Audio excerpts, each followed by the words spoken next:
Okay. Howdy, folks. Coming to you live from the vehicle. Just got out of Renfield. Many thoughts on Renfield I wanted to share. Yeah. Just gonna get right into it. I'll start without spoilers. I literally just got out of it. I'm sure some people, I mean, nobody's watching this live, so whenever you watch this, it will no longer be live. But instead of recording this ahead of time or doing some little short like I did, or another thing, I'm just going right for it. I was just thinking, and let's get the freshest thoughts possible, right? So this is straight out of the theater.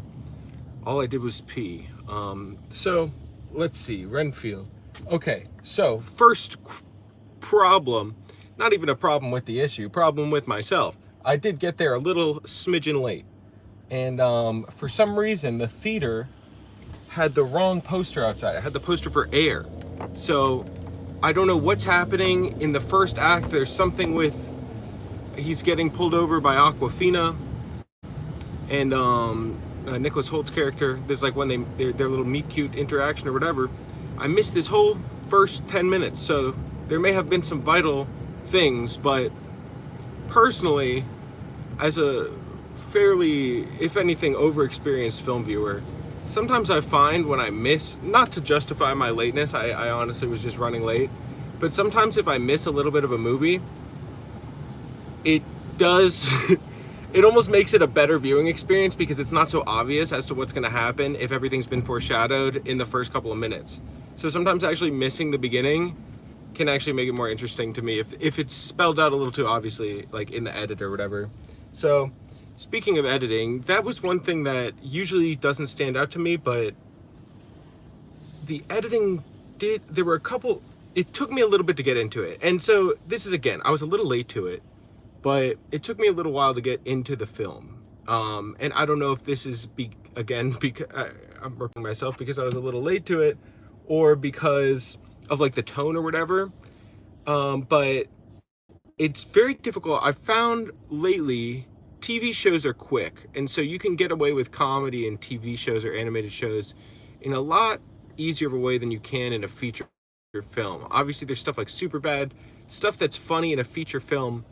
Nowadays it ends up kind of being like pretty dated, or like some little things that aren't necessarily that funny. But I had a couple chuckles. I like Aquafina. Nicholas Hoult was cool too. Of course, what's not to like about Nicolas Cage? I mean, well, you know, he's a bit of a polarizing figure. But I appreciated Nicolas Cage's performance. At moments, I was thinking, oh, it's the Californian Dracula curse. It's just like when Keanu played Jonathan Harker, and he was like, hey, I'm Jonathan Harker, man. Like, I'm totally British from England. And so, like, he had a little bit of that, I'm Dracula, man. But he would, I was, like, afraid it was going to be a little bit of that, but, and it did have a little bit of that, but then he had a Dracula, like, he had a good kind of rolly moment, and he also had a moment of, he was a little British sometimes, too. So the accent was a little inconsistent, but honestly, by the end, my little nitpicks of like, oh, I kind of wish they shot it from a little bit of a higher angle, oh, I wish the editor was a little this or that, by the end I just kind of stopped critiquing it and just kind of went along with the ride. It's a little cartoonish, a little goofy. I think the writer worked on Rick and Morty and Community, which, you know, good alum. So I understand that almost cartoonish, absurd tone. The action was cool. The only thing I didn't love is I just wish they had a little more fake blood, got a little messier, because there was a lot of that CG blood, which is, you know, this is a tale as old as time for the last 10 years or whatever. But get a little messy. I mean, you're making a Dracula movie. I mean, Nick Cage was covered in fake blood. He had his moments and whatnot, and there were some good practical effects. But just a little more fake blood in some of those action scenes. I mean, there was one specifically where it was very bloody, and at the end, Nicholas Hoult is not a drop of blood on him. And I was kind of like, okay, it's kind of funny, but I do also kind of wish they were dripping in blood. And then they could do that, they're clean in the next scene. Who cares, like cartoonish.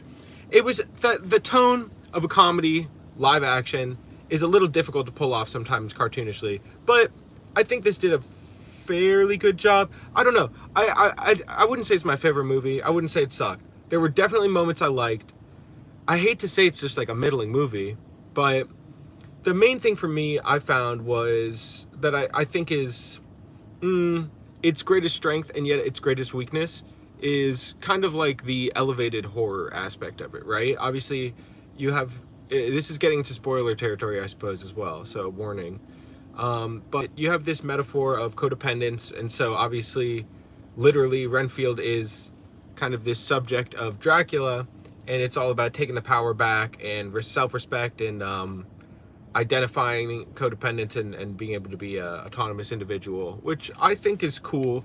But then at the same time, we also see Nicholas Hoult kind of replace, not that his relationship with Awkwafina is the same, but it's like he goes from one relationship to another as opposed to kind of being able to realize himself by himself.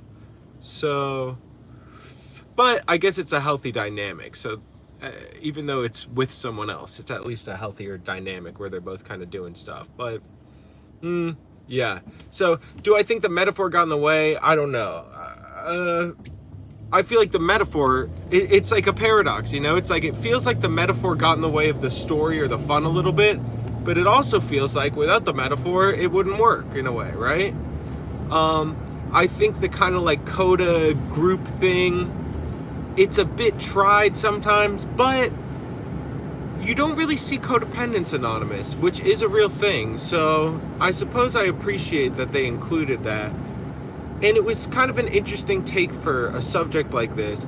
And they honestly made it pretty interesting. You see enough of Nick Cage's Dracula too, where you're not like, oh, I wish I had more of it.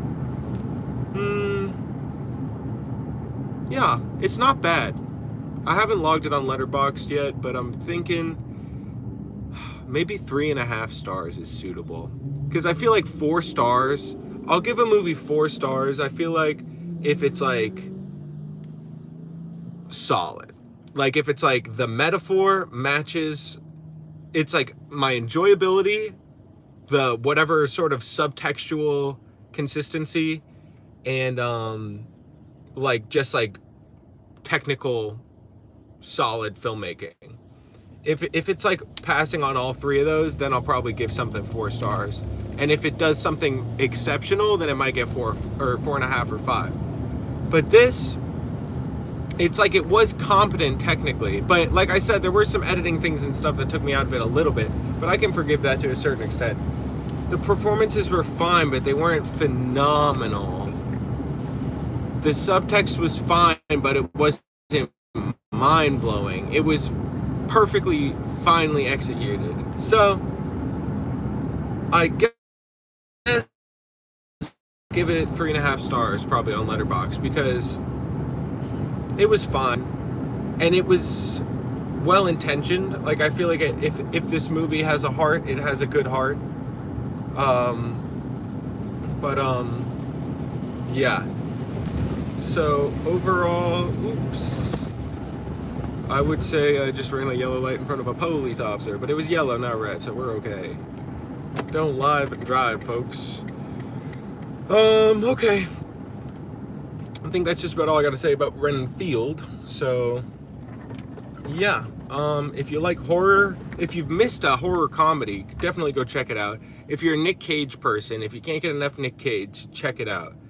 It is almost an ultimate Nick Cage good or bad performance. There are moments where I'm like, ugh, and there are moments where I'm like, yes, this is why I watch Nick Cage. So it's like, it almost is like the ultimate, like that, in Community, there's a class at Greendale in one of the seasons called Nicolas Cage, Good or Bad. And Abed's taking this class, Nicolas Cage, Good or Bad. They're trying to decide if Nicolas Cage is a good actor or a bad actor, because he has amazing performances, like an Adaptation or Leaving Las Vegas. And then he has, you know, reciting the entire alphabet in Vampire's Kiss and his tremendous eccentricities. So, if you want to debate the quality of Nicolas Cage's acting talents, if you want to see Nicholas Hoult rip people's arms off. If you want to see Aquafina as a charming enough police officer, having her little moment, yeah, it's fine. And John Ralphio, he's one of those guys. I'm so sorry, I can't remember the actor's name.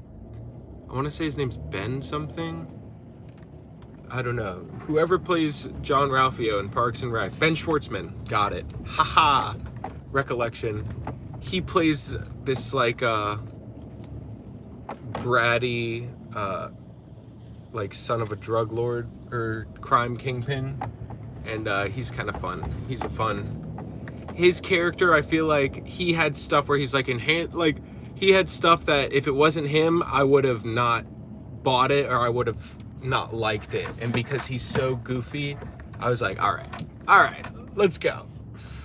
So that's where I feel like he was probably the best, outside obviously Nick Cage, which is, you know, your main attraction in a way. And Nicholas Hoult was solid too. I thought John Ralphio was really well cast. The mom, I didn't recognize, the drug kingpin mom. I'm like, am I supposed to recognize her? I feel like if she was trying to think of like, what's it called? I don't want to say Margaret Cho, because then her and Aquafina, it's like, it's a little too similar or something. But like if they had like an older female comedian as the mom to play off John Ralphio, who could do serious but could do goofy. Like the reason I say Margaret Cho is because she's like cool. Like she has like tattoos. She could be like a drug kingpin, but she also like she could be goofy because she's obviously a comedian, but she can also kind of be serious sometimes. I'm trying to think like a Jane Lynch maybe, like someone who can, you know what I mean, be intimidating but also has more comedic timing, because I feel like that's what was maybe lacking from the mom a little bit, was a little bit of that comedic timing. But yeah, maybe it was there was something about the edit. I didn't love the edit. I felt like the edit wasn't snapping as much as I would have loved it to. I liked the lighting. It was a little sickly gross, but I did appreciate it. The makeup was pretty dang good, especially Nick Cage. He had a lot of different looks and like cool wardrobe and stuff, so yeah, fine movie. Okay, we're almost at 15 minutes, whatever. I don't know. Here at the studio, has no power. Yeah, that's all I gotta say. Renfield. Sayonara.